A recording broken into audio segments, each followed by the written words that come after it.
Hey everyone, I wanted to bring to you a review of a daily tool that I use that I think many of you may enjoy, and that is the Amazon Basics Planner. We've got it right here, and I'm going to review it for you guys today just to give you an insight of how it is and why I enjoy it and why you might enjoy it as well. So as you can see, there's nothing on this cover. It is a blacked out journal, a blacked out planner, but what they do is they put it in real teeny tiny down here so you do know what it is and where it's coming from. The Amazon Basics Planner. This is a 6-month planner, so you will have 6 month pages and 6 month worth of week pages and day pages. So let's go ahead and dive right in. As you have with most planners, your first few pages are personal information and then sort of an address book. And then you dive right into the month. I don't particularly use this too much because I have a digital calendar. I use Google Calendars for a lot of my things, but I did try it out initially whenever I picked it up. What I do use are the month goals and the end of month review. I enjoy that because I have a different platform that I use to track my stuff on a weekly basis and a daily basis.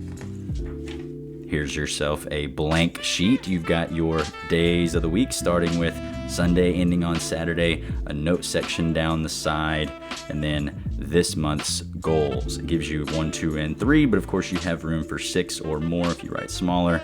You've got your end of month review here, what achievements you accomplished, and what lessons learned. One of the things that I love about this is the 3 feathers here that we're able to separate the month, week, and daily view. So let's go ahead and jump over to the weekly view. Here's a little bit of what it looks like whenever I fill it out over the past few weeks. And let's take a look at one of the blank sheets. So on the weekly section, you are going to have a section here where you can do a review of last week. It's got a section for what achievements you had and what are some ways for you to improve. Then it goes over to the priorities section. You can list out your priorities here. A little trick that I like to use for this particular section, because I like to be a bit more detail oriented, is I like to go in and draw a line down the center of that to create my own 2 categories of priorities, one for events and one for tasks. Flip back over here and you've got your section here for habits to learn. I use that from time to time. And then you have your notes section here. You've also got your weekly goals. I love that it breaks it down into 4 key goals for the week. One of the big things that I really enjoy about this planner is that it's not too much and it's not too little. It allows you to get very detailed, plenty of room to add in some of your own finer things or the details that you like to include, but not so much that you feel like you're having to keep up with a lot at one time. Now, you'll see here that it gives you a section here for steps for each goal. I really enjoy that they did that there so that you can be a bit more detail oriented and specific about how you're going to achieve those goals. All right, let's jump over to the daily portion. All right, here's a little bit of what it looks like whenever I fill it completely out. Let's take a look at a blank section here. So of course you've got your option to fill out the day and date. You've also got your goal for today. And then you've got a section here for 4 different priorities of your day. Now, of course, again, they leave you plenty of room if you enjoy writing small to add in more priorities for the day. You've got plenty of room up here to add in more than just 1 goal for the day if you'd like. But then you've also got your section here for schedule. I typically like to be really detail oriented with the schedule, but for this particular instance, I'm able to get everything that I need. It keeps me being minimum when I'm naturally more maximum, I guess you would say.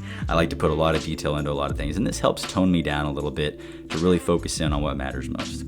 You've got your end of day review, which is what were your achievements from the day and what are some of your ways to improve. That is the monthly, weekly, and daily sections of this. That's what it is. It's 6 months worth. So whenever I'm done with this, I'll go and I'll get another 6-month planner and I'll continue to utilize this going forward. If you'll see, we jump all the way to the back. The only thing that's left is an additional section for some notes. Plenty of time for me to stay up to date, up to speed, and moving forward on all my goals and tasks and priorities with this planner. What I'd like to show you now is a little desk hack that I like to use to keep my priorities, my goals, my schedule of the day at the top of my mind all throughout the day. All right, as you can see, here is just a short section of my desk here.